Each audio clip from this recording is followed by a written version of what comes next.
அனைவருக்கும் என் இனிய வணக்கம். மகிழ்ச்சி பொங்க, இன்பம் பொங்க, வாழ்வில் செழிப்பு பொங்க வாழ்த்தி அனைவருக்கும் என் இதயம் கனிந்த பொங்கல் திருநாள் நல்வாழ்த்துக்களை தெரிவித்துக் கொள்கிறேன். இன்று நாம் விவாதிக்க இருக்கும் தலைப்பு திரு அவையின் வளர்ச்சிக்கு காரணம் ஆண்களா பெண்களா என்பதாகும்.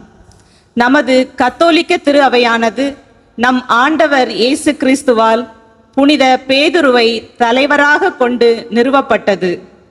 இயேசுவின் இறப்பிற்கு பின் அன்னை மரியாள் சீடர்களை ஜெபத்தினால் ஒருங்கிணைத்து பெந்தகோஸ்து நாளில் தூய ஆவியாரின் வருகையின் போது நமது திரு அவையானது தனது பயணத்தை தொடங்கியது. அன்று முதல் இன்று வரை பல்வேறு நெருக்கடிகளிலும் வளர்ந்து தழைத்து மிகப்பெரிய விருட்சமாக நமது திரு அவை வளர்ச்சி கண்டுள்ளது. அதற்கு காரணம் தூய ஆவியாரின் வல்லமையும் எண்ணற்ற நம்பிக்கையாளர்களின் உழைப்பும் தியாகமும் அதிலும் சிறப்பாக அவர்கள் சிந்திய இரத்தமும் ஆகும். இன்று திரு அவை வளர்ச்சிக்கு காரணம் ஆண்களா பெண்களா என்று பார்ப்போம். பெண்களே என பேச 3 பெண்கள் வந்துள்ளார்கள். திருமதி நிவ்யா அவர்கள், திருமதி சகாயகுமாரி அவர்கள், செல்வி ஜெசிகா அவர்கள். இவர்களை பலத்த கரவொலி எழுப்பி வரவேற்போம். பெண்களே என்று பேச 3 பெண்கள் வந்துள்ளார்கள். ஆண்களே என்று பேச ஆண்கள் யாரையும் காணவில்லையே என யோசிக்க வேண்டாம். நாங்கள் இருக்கின்றோம். ஆண்கள் அணிக்கு எங்கள் கருத்துக்களால் வலு சேர்க்க வந்துள்ளோம் என்று 3 பேர் வந்துள்ளார்கள். செல்வி பிரசன்னா அவர்கள், திருமதி சகாய மலர் அவர்கள், திருமதி லாவண்யா அவர்கள். இவர்களையும் பலத்த கரவொலி எழுப்பி வரவேற்போம். மங்களங்கள் பொங்கட்டும், மகிழ்ச்சி நிலைக்கட்டும். இனி விவாதங்கள் தொடங்கட்டும். முதலாவதாக திரு அவை வளர்ச்சிக்கு காரணம் ஆண்களே என்று கூறி தம் அனல் பறக்கும் பேச்சினால் எதிரணியை கலங்கடிக்க வருகிறார்கள் செல்வி பிரசன்னா அவர்கள். வாருங்கள், உங்கள் வாதங்களை எடுத்து வையுங்கள்.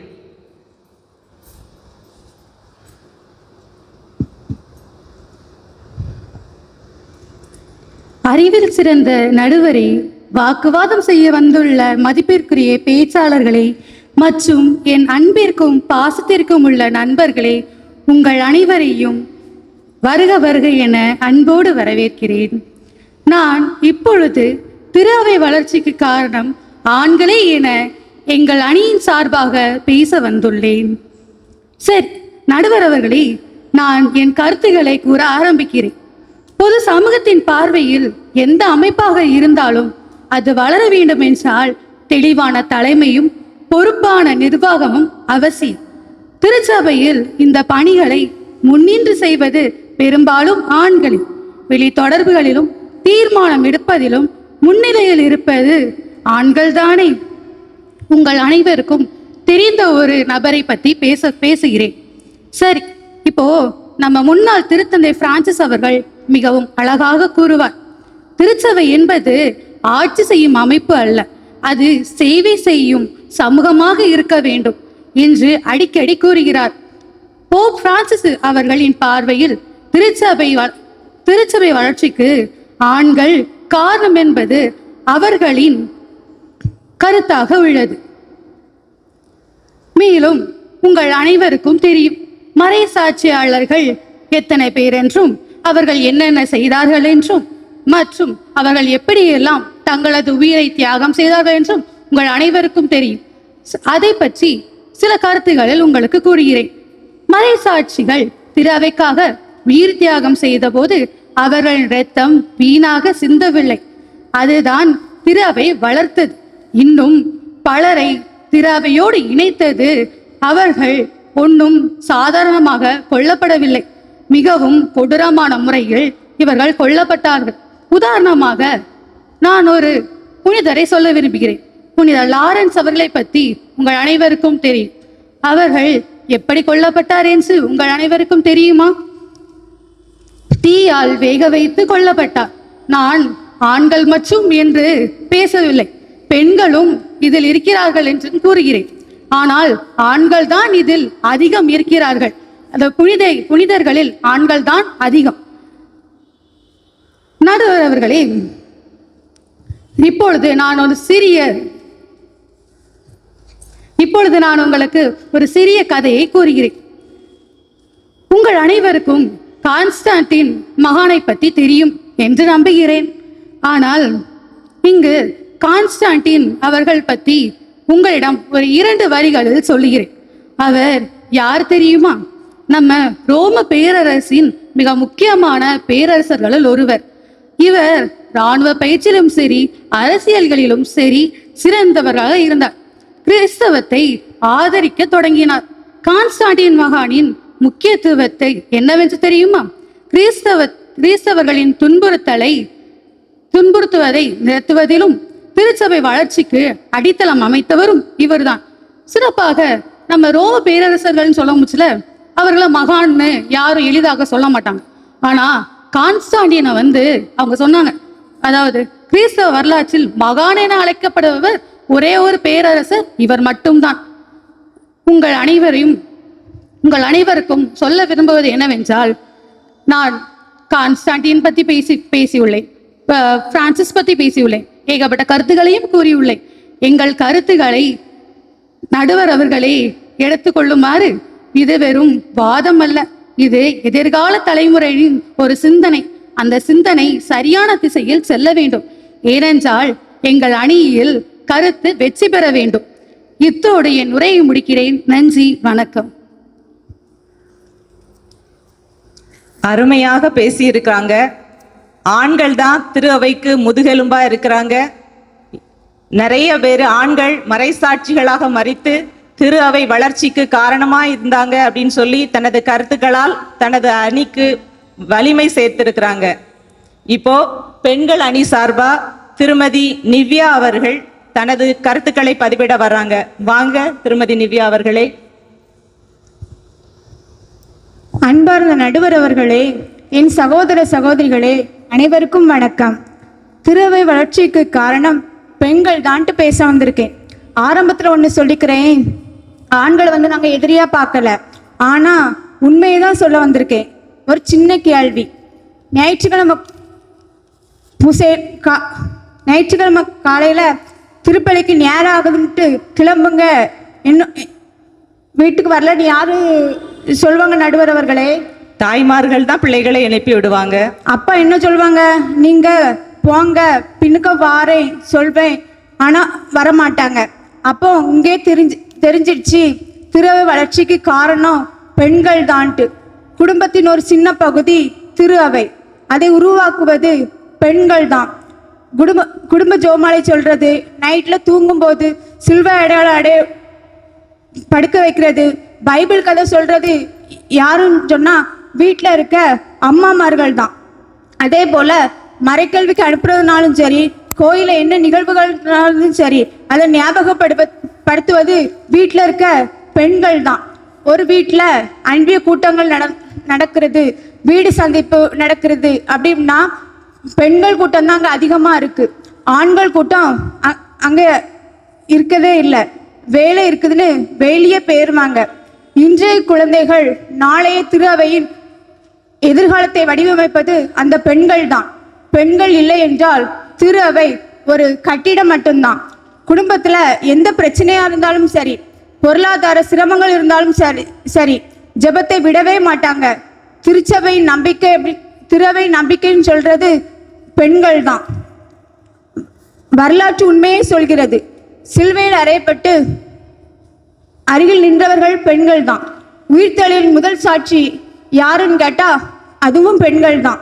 ஒரு சின்ன நிகழ்வு, ஒரு புதுநிலைமை கிளாஸ்ல ஆசிரியர் கேட்குறாங்க, வரிச்சை வைக்கிறாங்க. அப்போ நற்கருணையில யார் இருக்கான்னு கேட்டோன்னா அந்த பையன் சொல்றான், நற்கருணையில அந்தோனியார் இருக்காரு அப்படின்ட்டு.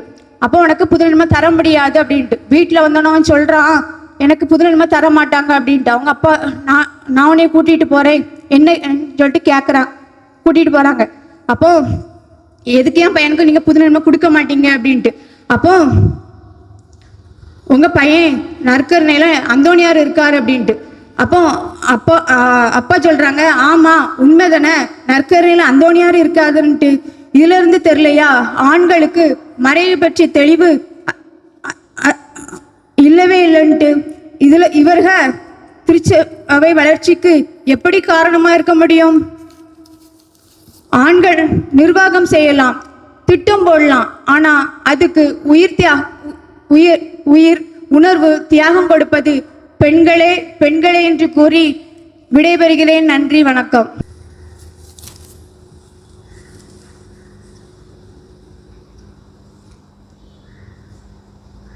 பெண்கள் அணி இல்லாமல் திரு அவை வளர்ச்சி இல்லை.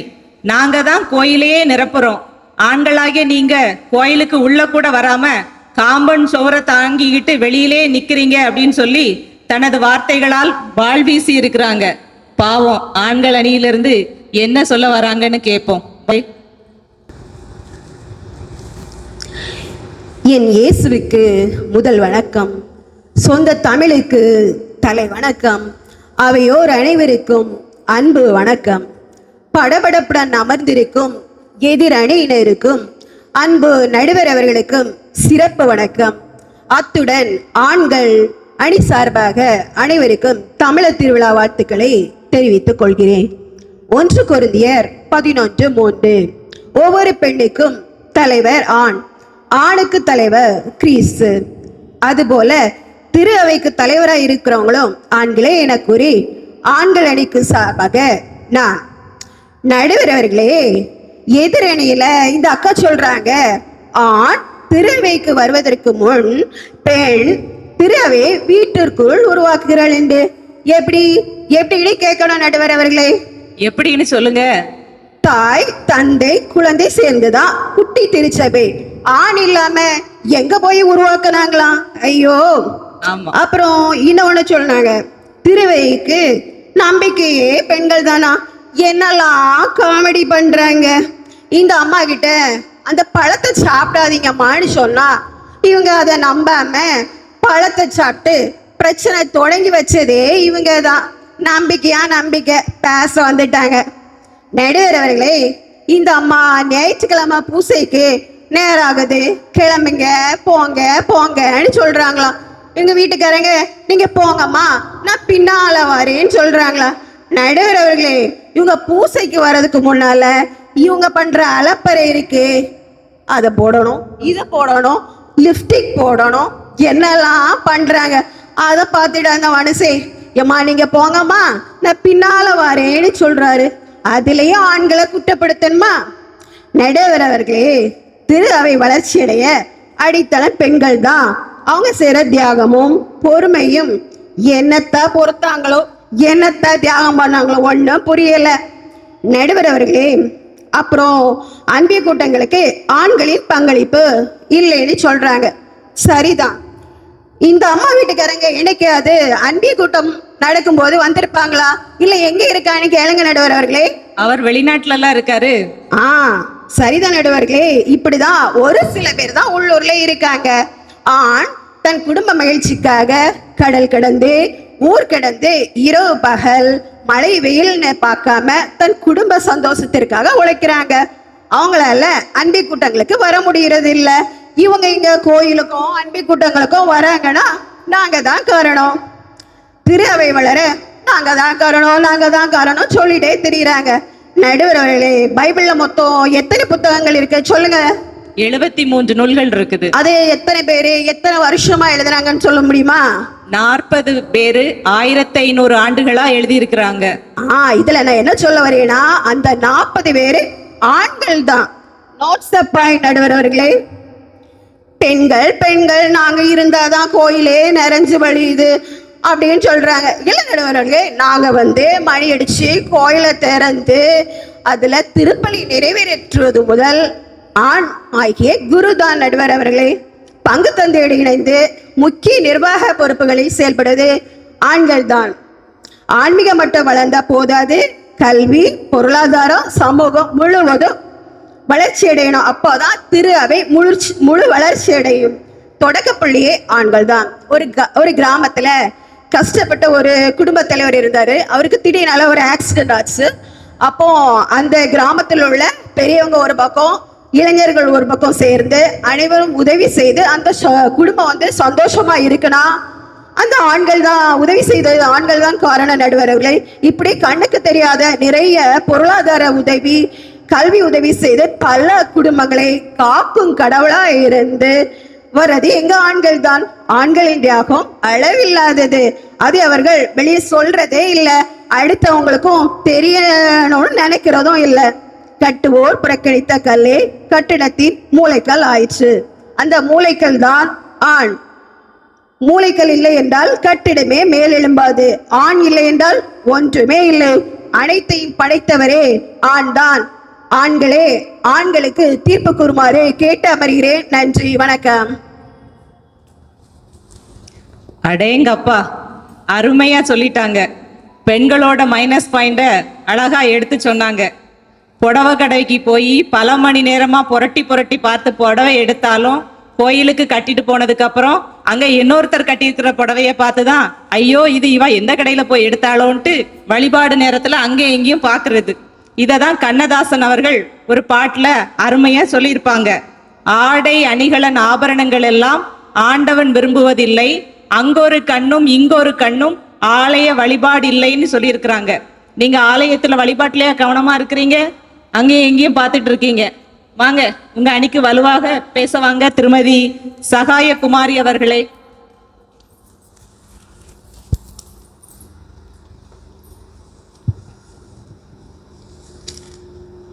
அனைவருக்கும் வணக்கம். என் அணியின் சார்பாக அனைவருக்கும் பொங்கல் நல் வாழ்த்துக்களை தெரிவித்துக் கொள்கிறேன். திரு அவையின் வளர்ச்சிக்கு காரணம் பெண்களே என்னும் உண்மையை உங்கள் முன் எடுத்து கூற வந்துள்ளேன். நடுவர் அவர்களே, தலைப்பை கேட்டவுடனே நம் அனைவருக்கும் தெரியும் திரு அவையை கட்டி எழுப்பியதில் முதலிடம் வகிப்பது யார் என்று. ஆண்கள் அணியினர் சொன்னாங்க, பழத்தை தந்தாங்க, நாங்கள் சாப்பிட்டோண்டு. நாங்கள் பழத்தை தந்தாக்கி நீ கொடுத்தா நீங்கள் ஏன் சாப்பிட்டீங்க? வேண்டான்னு சொல்லியிருக்கலாம்ல. மணி அடிக்கிறது, கோயிலை திறக்கிறது ஆண்கள்னு சொல்லியிருக்காங்க. ஆனால் அந்த கோயிலை நிரப்புவது யாரு? பெண்கள் தானே. ஆண்களே, நீங்கள் வந்து கோயிலுக்கு போகிறீங்க, எங்கே நிற்கீங்க? கோயிலுக்கு வெளியில தான் நிற்கிறீங்க, யாருமே உள்ளே வர்றது கிடையாது. நீங்கள் பெண்களை அடிமையாக வைத்திருந்ததால் தான் பெண்கள் வந்து இவ்வளோ நாளும் முன்னேறாமல் இருந்தாங்க. நடுவர் அவர்களே, நம்ம திரு அவையை எப்படி அழைக்கிறோம் சொல்லுங்க? ரோமன் கத்தோலிக்க திரு அவைன்னு அழைக்கிறோம். அப்படின்னு சொல்லலாம். ஆனால் தாய் திரு அவை என்று தான் அழைக்கிறோம். இதுல இருந்தே தெரியலையா திரு அவை வளர காரணம் யாருன்னு? தாய் ஒரு பெண். திரு அவையின் அடித்தளமே அன்னை மரியாதான். நடுவர் அவர்களே, புனித அகுஸ்தினாரை மனமாற்றியது யார்? அவங்களோட தாய் மோனிகம்மாள். அவங்களோட அம்மா மோனிகம்மா இருந்ததுனால்தான், அவங்க ஜபத்தினால தான் அகுஸ்தினார் வந்து மனமாறினார். இன்னும் கேளுங்க தலைவரே, இறைபணி செய்து திரு அவை இன்னும் மிகுதியாக வளர காரணம் பெண்கள் தான். ஆண்கள் அணியின நான் யாரெல்லாம்னு சொல்றேன் கேளுங்க. அந்த பெண்களை பற்றி சொல்றேன் கேளுங்க. புனித அன்னை தெரசாள், புனித குழந்தை தெரசம்மாள், புனித செசிலி அம்மாள், புனித பிரகாசி அம்மாள், புனித அல்போன்ஸ் அம்மாள், புனித மரிய கொரச்சி, புனித ஆக்னஸ், புனித ஸ்கொலஸ்டிகா, இப்படி பல பெண்கள் புனிதர்களாக மாறி அவங்க செய்த பணிகளால் திரு அவை உலகில் மிகுதியாக அதிகமாக பரவ காரணமாக இருந்தாங்க. அன்னை தெரசா இவங்க தாயால் நற்குணங்களால் வளர்க்கப்பட்டாங்க. ஏழைகளுக்கும் தொழுநோயாளர்களுக்கும் பணி செய்ததன் வழியாக திரு அவை வளர காரணமாக இருந்தாங்க. நடுவரே, குழந்தை தெரசாவுக்கும் நம்ம மறை மாவட்டத்துக்கு ஒரு சிறப்பு இருக்க சொல்லுங்களேன். அவங்க நம்ம மறை மாவட்டத்தோட மறைபரப்பு பாதுகாவலியா இருக்காங்க. மிகவும் சரியா சொன்னீங்க. இவங்க 4 சுவற்றுக்குள்ளே இருந்து திரு அவை வளர காரணமாக இருந்தாங்க. புனித ஆக்னஸ் ரோமே சிலைகளை வணங்க வற்புறுத்தப்பட்ட போதும் என் உடலும் ஆன்மாவும் இறைவனுக்கே என்று வாழ்ந்து மறித்தாங்க. புனித பெர்பத்துவா ஒருவரை ஒருவர் அன்பு செய்யுங்கள் என்று இறையாட்சியாய் நின்றாங்க. புனித கித்தேரி அம்மாவும் அவருடைய 9 சகோதரிகளும் திரு அவை வளர்ச்சிக்கு காரணம். வெற்றுண்ட தலையை தன் கரங்களில் ஏந்தியபடியே உயிர் துறந்தாங்க. இப்படி இன்னும் நிறைய பேரை சொல்லிக்கிட்டே போகலாம். நம்மளுக்கு சொல்லதுக்கு நேரம் தான் இல்லை. கடைசியா ஒன்று சொல்றேன் நடுவரே, திரு அவை வளர்ச்சிக்கு தேவை அன்பு, பரிவு, இரக்கம். இதெல்லாம் பெண்களிடம் இருப்பதால் தான் திரு அவை இன்னும் சிறப்பாக வளர்ச்சி அடைந்திருக்குது. நம்ம திருத்தந்தை 14ஆம் லியோ தற்போது சொல்லியிருக்காங்க, மறைபரப்பு பணியில் பெண்களின் அர்ப்பணிப்பு நற்செய்திக்கு ஒரு வலிமை வாய்ந்த ஆயுதம் அப்படின்ட்டு என்று சொல்லியிருக்காங்க. எனவே திரு அவை வளர்வதற்கு காரணமாய் இருப்பவர்கள் இருக்க போகிறவர்கள் பெண்களே என கூறி என் வாதத்தை நிறைவு செய்கிறேன். நன்றி, வணக்கம். அருமையா சொன்னாங்க. திரு அவை வளர்ச்சிக்கு பெண்கள் நிறைய பேர் பணி செய்திருக்கிறாங்க அப்படின்னு சொல்லி. ஆண்கள் எல்லாம் டம்மி, நாங்க தான் மம்மின்னு சொல்லி அவங்க அணிக்கு வலு சேர்த்திருக்காங்க. வாங்க, ஆண்கள் அணி சார்பா என்ன சொல்ல போறாங்கன்னு கேட்போம். திருமதி லாவண்யா அவர்களை ஆண்கள் அணி சார்பாக பேச அழைக்கிறோம். திரு அவை வளர்ச்சிக்கு காரணம் ஆண்களே என தீர்ப்பு வழங்க காத்திருக்கும் நடுவர் அவர்களே, என் அணி நண்பர்களே, எதிர்கட்சியினரே, உங்கள் அனைவருக்கும் எனது பணிவான வணக்கங்கள். இன்று நாம் விவாதிக்க எடுத்துக்கொண்ட தலைப்பு மிகவும் ஆழமானது. திரு அவை வளர்ச்சிக்கு காரணம் ஆண்களே என்ற பக்கத்தில் நின்று கொண்டு வரலாற்றின் சாட்சிகளோடும் விவிலியத்தின் உண்மைகளோடும் எனது வாதங்களை முன்வந்துள்ளேன். நடுவர் அவர்களே, எனக்கு ஒரு சந்தேகம். என்ன சந்தேகம்? சிறு வயதிலிருந்தே ஒரு தாய் குழந்தைக்கு மறைக்கல்வி கற்றுக் கொடுக்கறாங்களாம். அப்போ நற்கருணையில் இயேசு இருக்கிறார் அப்படிங்கிறத அவங்க சொல்லி கொடுக்கலையா? மறந்திருப்பாங்களா இருக்கும். எதிரணியினர் கூறியது போல திரு அவையை நாம் தாய் திரு அவைன்னு தான் அழைக்கிறோம். இல்லைன்னு நாங்களும் சொல்லவே இல்லை. திரு அவை என்பது தாய் என்றால் அதை தாங்கும் தந்தை ஆண்களே. விதை போட்டது ஆண்கள், நீர் ஊற்றியது ஆண்கள், வேலையிட்டு பாதுகாத்தது ஆண்கள். பெண்களின் பங்களிப்பை நாங்களும் மறுக்கவில்லை நடுவர் அவர்களே. ஆனால் தாய் திரு அவையை ஒரு உலகளாவிய அமைப்பாக மாற்றியதில் ஆண்களின் கரங்களே ஓங்கி இருக்கின்றன. நடுவர் அவர்களே, திரு அவையின் வளர்ச்சியில் பெண்களின் பங்களிப்பு என்பது எப்படி தெரியுமா? ஒரு கட்டடத்திற்கு அழகு சேர்க்கும் வர்ணங்களை போல இருக்குது. ஆனா ஆண்களோட பங்களிப்பு எப்படி தெரியுமா? அந்த கட்டிடம் விழுந்து விடாமல் தாங்கி பிடிக்கும் அஸ்திவார தூண்கள் போல இருக்கிறார்கள். இப்படி தூண்களாக திரு அவையில் காலங்காலமாக நின்று உழைப்பவர்கள் ஆண்களே. பெண்கள் திரு அவையின் கண்கள் என்றால் அந்த கண்களுக்கு பார்வை தந்தவர்கள் ஆண்கள். திரு அவை ஒரு கப்பல் என்றால் அந்த கப்பலை புயலில் சிதறாமல் ஓட்டும் மாலுமிகள் ஆண்கள். இதெல்லாம் நான் சும்மா சொல்லல நடுவர் அவர்களே. வரலாற்றின் பக்கங்களை புரட்டி பாருங்கள். எதிரணியினர் கூறியது போல இரக்க செயல்களினால் மட்டும் தாய் திரு அவை வளரவில்லை. திரு அவை மேற்கொண்ட ஒவ்வொரு எதிர்ப்புகளிலும் ஒவ்வொரு திருப்பு முனையிலும் ஒரு ஆணோட தியாகம் அல்லது ஒரு புனிதரோட ஞானம்தான் திரு அவையை காப்பாத்திருக்கு. திரு அவைங்கிறது வெறும் கட்டிடமா? இல்லை, அது ஒரு உயிருள்ள இறை மக்களின் சங்கமமா இருக்கு. இந்த சங்கமத்தை கட்டி எழுப்பி வழி நடத்தி இன்று உலகம் முழுவதும் பரவ செய்தது ஆண்களின் பங்கு மிகவும் முக்கியமானது. உன் பெயர் பேதுரு, இந்த பாறையின் மேல் என் திருச்சபையை கட்டுவேன் சொல்லி இயேசு யார்கிட்ட ஒரு பொறுப்பை ஒப்படைத்தார்? ஆணிடமா பெண்ணிடமா? ஒரு ஆணிடம் தானே. அந்த பாறையின் வலிமைதான் இன்று வரை நமது தாய் திரு அவையை தாங்கி நிற்கிறது.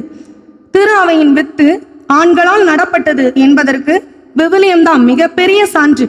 இயேசு தேர்ந்தெடுத்த 12 சீடர்களும் யாரு நடுவர் அவர்களே? ஆண்கள் தான். அவர்கள்தான் உலகெங்கும் சென்று நற்செய்தியை அறிவித்தார்கள்.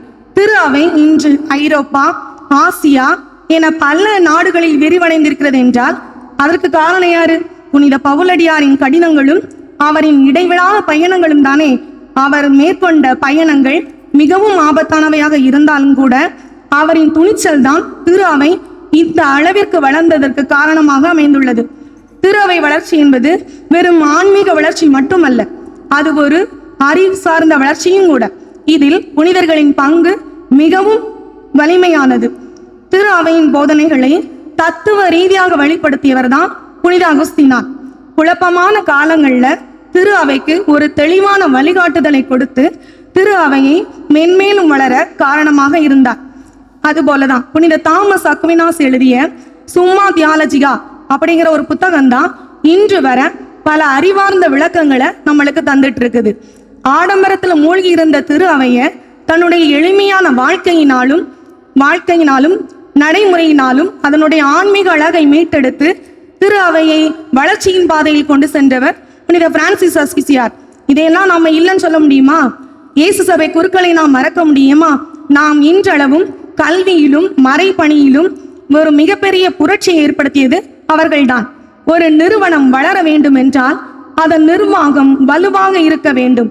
பேதுரு முதல் இன்றைய திருத்தந்தை வரை திரு அவையை ஒரு குடையின் கீழ் கொண்டு வந்து அதை உலகளாவிய ஒரு அமைப்பாக மாற்றியதில் ஆண்களின் தலைமைத்துவம் தானே முக்கிய பங்கு வகிக்கிறது.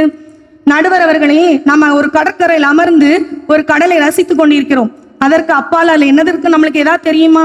அந்த பக்கங்கள் எவ்வளவு தீமைகளும் இருக்கலாம், எவ்வளவு இடர்பாடுகள் இருக்கலாம், அங்க மக்கள் இருக்காங்களா இல்லையா எதுவுமே தெரியாது. தெரியாம கூட துணிந்து பல கடற்பயணங்களை மேற்கொண்டு திரு அவை வளர்த்தவர்கள் ஆண் புனிதர்கள் தான். யாராவது பெண்களை சொல்ல முடியுமா?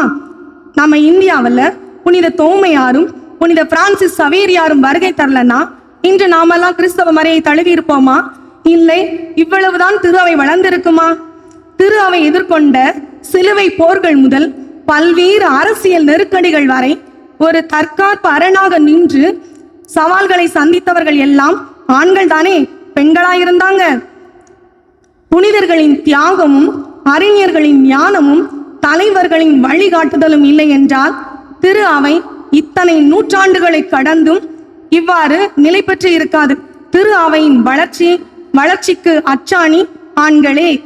எதிர் அணியினர் என்னதான் பூசுற்றினாலும் ஆண்களின் தோள்களில் தான் திரு அவை சுமக்கப்படுகிறது என்ற உண்மையை யாராலும் மாற்றவும் முடியாது, மறுக்கவும் முடியாது. இறுதியாக கூறுகிறேன் நடுவர் அவர்களே, திரு அவையின் வளர்ச்சிக்கு முழு முதல் காரணமாக இருந்து செயல்படுபவர்கள் ஆண்களே ஆண்களே என்று கூறிக்கொண்டு எனது உரையை நிறைவு செய்கிறேன். நன்றி, வணக்கம். அனல் பறக்கும் பேச்சு, ஆக்ரோஷமாக தனது ஆழ்ந்த கருத்துக்களால் தன் அணிக்கு வலு சேர்த்திருக்கிறார்கள். எங்களை போல நீங்க கடல் கடந்து காடுகள்லையும் மலைகள்லையும் குகைகள்லையும் தங்கி நற்செய்தி பணி ஆற்றிருக்கிறீங்களா அப்படின்ட்டு பெண்கள் அணிக்கு ஒரு கேள்வி வச்சிருக்கிறாங்க. வாங்க, பெண்கள் அணி சார்பா செல்வி ஜெசிகா அவர்கள் உங்க அணிக்கான விவாதங்களை எடுத்து வைங்க.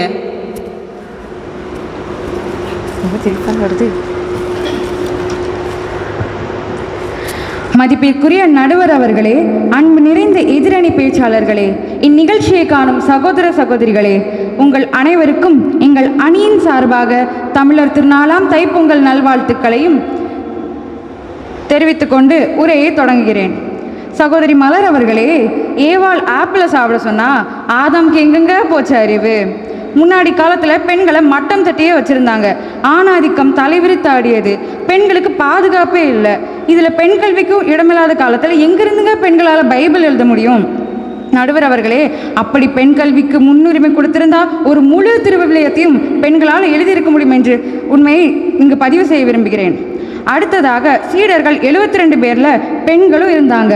கடுகு சிறுத்தாலும் காரம் குறையாது என்பதற்கேற்ப எண்ணிக்கையில் குறைவாக இருந்தாலும் பெண்களின் பங்கு சிறப்பாக இருந்தது. நடுவர் அவர்களே, இயேசு சிலுவையை சுமக்கும் போது அவருக்கு துணையாக முன்வந்து உதவியது வீரமங்கை வெரோனிக்காள்.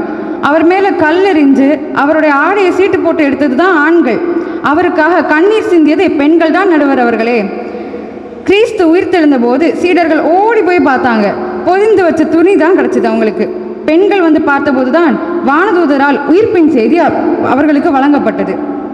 முதல் மீட்பின் செய்தி, முதலில் திரு அவையின் வளர்ச்சி பற்றி அறிவிக்க வேண்டிய பொறுப்பு பெண்களுக்கு தான் வழங்கப்பட்டது. நடுவர் அவர்களே, திரு அவை அன்னை மரியாள் தான் திரு அவை உருவாக்குவதற்காக பயந்து ஓடின சீடர்களை ஒன்று சேர்த்தாங்க. திரு அவை அப்படின்னா என்ன? இயேசு கிறிஸ்துவை நம்பி அவரை பின்பற்றுற மக்களை தான் திரு அவைன்னு சொல்கிறோம். இந்த திரு அவை இயேசுவோட உடல்னு சொல்கிறோம். திரு அவையில் நாம் அனைவரும் உறுப்பினர்கள் தான். இந்த திரு அவையை கட்டுறது ஆண்கள் மட்டும் இல்லை. நடுவர் அவர்களே, நம்பிக்கை என்ற அடித்தளம் வேண்டும். அந்த நம்பிக்கை என்னும் விதை பெண்களால் தான் விதைக்கப்படுது. அந்த விதை தான் பெரிய மரமாகி திரு அவையோட வளர்ச்சிக்கு மாபெரும் உதவி செய்யுது. தப்பறை கொள்கைகள்னு சொல்கிறாங்க. அந்த தப்பறை கொள்கைகளை பரப்புனதே இந்த ஆண்கள் தான். நடுவர் அவர்களே, இன்றைய காலகட்டத்தை பற்றி சிந்தித்து பார்ப்போம். நடுவர் அவர்களே, ஆண்கள் திரு அவையின் வளர்ச்சிக்கு திட்டம் மட்டும் போடுறாங்க. ஆனால் அதை செயல்படுத்துறது பெண்கள் தான். ஆண்கள் பேசுகிறாங்க, பெண்கள் செயலில் காட்டுறாங்க. ஆண்கள் மேடை ஏறுறாங்க, ஆனால் பெண்கள் தான் அதற்கு தேவையான அனைத்து காரியங்களையும் ஏற்பாடு செய்து கொடுக்குறாங்க. திரு அவையோட வளர்ச்சி முதல்ல கோயில் கதவை திறக்கிறதுலையோ ஆண்கள் செய்கிற நிர்வாக பொறுப்புலையோ இல்லை. பில்டிங் கட்டினா போதுமா, பேஸ்மெண்ட் ஸ்ட்ராங்காக இருக்க வேண்டாமா? பெண்கள் வீட்டு தலைவியாகவும் நல்ல திரு அவையின் வளர்ச்சிக்கு பொதுநிலையினராகவும் செயல்படுறாங்க. இது சாதாரண விஷயம் அல்ல. ஆலயம் சுத்தம் செய்தல், பாடகர் குழு, ஞாயிறு மறைக்கல்வி ஆசிரியர்கள் போன்றவற்றில் பெரும்பாலான பங்கு வகிக்கிறது பெண்கள் தான். வீட்டு பிரச்சனைகள், அவதூறான பேச்சுகள் இதையெல்லாம் தாண்டி ஒரு பெண் தன் மனசார இந்த பணியை செய்கிறாங்க. வீடும் வீதியும் திரு அவையின் வளர்ச்சிக்கு உதவ வேண்டும் என்றால் அதற்கு அடிப்படை காரணமாக இருப்பது பெண்கள் தான். நடுவர் அவர்களே, இன்றைய குழந்தைக வழி தவறுறாங்க, குடும்பங்கள் சிதறுது, இளைஞர்கள் திரு அவையிலிருந்து விலகுறாங்க. இந்த நேரத்தில் அவர்களை மீண்டும் திரு அவைக்கு கொண்டு வர்றது யார் நடுவர் அவர்களே? எந்த குழந்தையும் நல்ல குழந்தை தான் மண்ணில் பிறக்கையிலே, அது நல்லவராவதும் தீயவராவதும் அன்னை வளர்ப்பினிலே, அன்னை வளர்ப்பினிலே. என்ன ஒரு அழகான பாடல் வரிகள் பார்த்தீங்களா நடுவர் அவர்களே? இந்த பாடலில் கூட அன்னை அன்னை யாரு? ஒரு பெண் தானே நடுவர் அவர்களே. இதை மாதிரி அம்மா, அக்கா, அத்தை, பாட்டி இந்த மாதிரி பெண்கள் தான் இன்றைய காலத்தில் உள்ள இளைஞர்களை திரும்பவும் திரு அவைக்கு கொண்டு வராங்க. பூத்து படர்ந்து காய்த்து கனிந்து உதிர்ந்து வருகின்ற பெண்ணின் வாழ்க்கை திரு அவையின் வளர்ச்சிக்கு பெரும் பங்கை அளிக்கிறது என்று கூறி வாய்ப்பளித்தமைக்கு நன்றி கூறி விடைபெறுகிறேன். நன்றி, வணக்கம். பல உண்மை கதைகளை எடுத்து சொன்னாங்க. அன்றைய ஆணாதிக்க சமுதாயத்தில், பெண்களை அடிமையாக வைத்திருந்த சமுதாயத்தில் பெண்களால் முன்னுக்கு வர எப்படி, அன்னைக்கு அடிமைகளாக இருந்த அந்த சமுதாயத்தில் பெண்கள் தான் அன்னைக்கு இயேசுவுக்கு பணிவிடை செய்தாங்க. இயேசு 12 திருத்தூதர்கள் ஆண்களாக தேர்ந்தெடுத்திருந்தாலும் அவங்க எல்லாரும் ஆண்டவரின் பாடுகள் நேரத்தில் விட்டுட்டு ஓடுனவங்க தானே. பெண்கள் தான் கூட அழுதுகிட்டே போனாங்க சிலுவை அடி வரைக்கும். அவங்க திருமுகத்தை தொடச்சதும் ஒரு வீரப்பெண் வெரோனிகா அம்மா தான். பெண்கள் நிர்வாகத்திறன் இல்லாதவங்க அப்படின்னு சொல்லக்கூடாது. ஏன்னா நம்ம மறைந்த போப் திருத்தந்தை பிரான்சிஸ் அவர்கள் தனது வேட்டிக்கனில் ஒரு மிக உயர்ந்த பதவியை பெண்கள் நிர்வகிக்கணும், பெண்களுக்கும் ஆண்களுக்கு சமமான பொறுப்புகளை கொடுக்கணும், அவங்க செய்வாங்க அப்படிங்கிற ஒரு நம்பிக்கையோட ஒரு அருட்சகோதரிக்கு ஒரு பதவியை கொடுத்துருக்குறாங்க. ரஃபேலா பெட்ரினி அப்படிங்கிற அருட்சகோதரி வேட்டிக்கனில் மிக உயர்ந்த நிர்வாக பதவியை வகிச்சிட்டு இருக்கிறாங்க. தீர்ப்பு சொல்லிடலாமா? அடுத்தது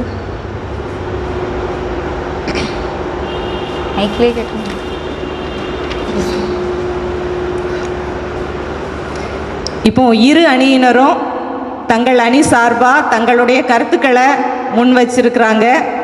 இப்போ நம்ம தீர்ப்பு சொல்ல வேண்டிய நேரம்.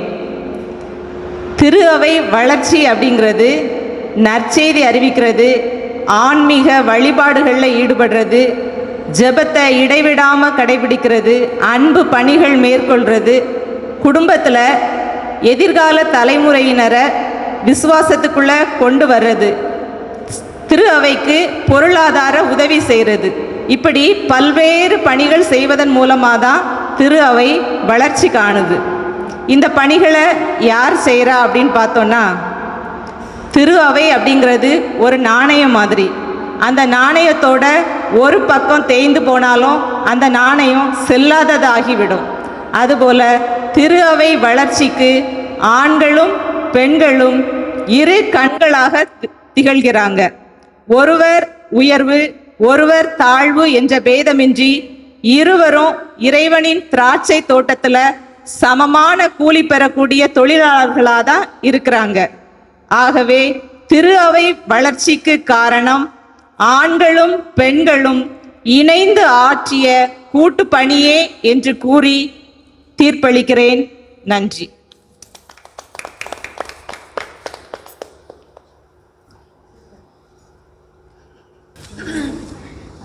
நிறையா போகும் பழங்க. எவ்வளோ நேரம் ஆயிருக்கு?